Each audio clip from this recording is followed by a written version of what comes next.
Partial chapters को कैसे पढ़ना है। वो चैप्टर जो कि तुम्हें थोड़े बहुत आते हैं, अच्छी तरीके से नहीं आते, उनको कैसे पढ़ेंगे। सबसे पहले हम देखेंगे यूट्यूब पे one shot. For example science में मेरे वन शॉट तुमने देख लिया, कोई चैप्टर तुम्हें पार्शियली आता है, उसके लिए मैं बोल रहा हूँ।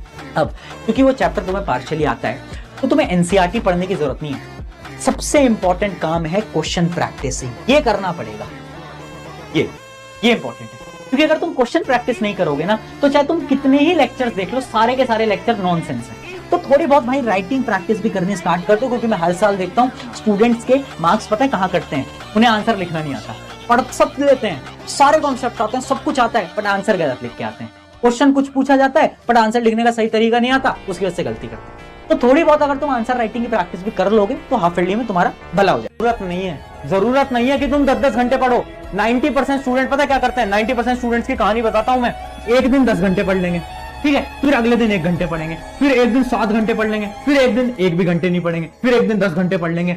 अगर तुम ऐसे पढ़ते हो ना तो सिलेक्शन तो भूल जाओ, नंबर भी भूल जाओ, क्योंकि यार आपका वो दिमाग है, दिमाग आपके पेट की तरह होता है। अगर आप एक दिन 10 रोटी खिला रहे हो, एक दिन 15 रोटी खिला रहे हो, एक दिन 1 भी रोटी नहीं खिला रही, कैसे जिंदा रहोगे? खुद सोचो। क्या एक भी दिन बिना रोटी के रह सकते हो? नहीं रह सकते। बिना खाना खाए रह सकते हो? नहीं रह सकते। सिंपल सी बात है ना यार। या आपके लिए भारत देश क्या है? मेरे लिए मैं उस देश का नागरिक हूं जिसके दिल में प्रेम और हाथों में तिरंगा है। मेरा देश जो कि कभी सत्यम शिवम सुंदरम है तो कभी वंदे मातरम, कभी पंजाब सिंध गुजरात मराठा है। इस देश के अंदर ना जाने कितनी भाषाएं बोली जाती हैं, ना जाने कितनी विभिन्न प्रकार के लोग हैं, अलग अलग सबका रहने और सहने का तरीका है। लेकिन जब देश पे बात आती है तो हम सब सिर्फ और सिर्फ भारतीय हैं।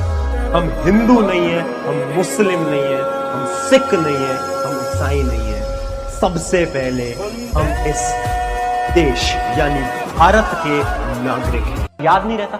याद क्यों नहीं रहता? किस वजह से? क्योंकि तुमने रिवीजन नहीं करा था। सबसे बड़ी प्रॉब्लम है बच्चे क्या करते हैं ना, रिवीजन नहीं करते। तुम्हें पहला ही स्टेप फॉलो करना है, मोर रिवीजन, यानी जितने ज्यादा रिवीजन कर सकते हो ना उतना ज्यादा बेहतरीन है।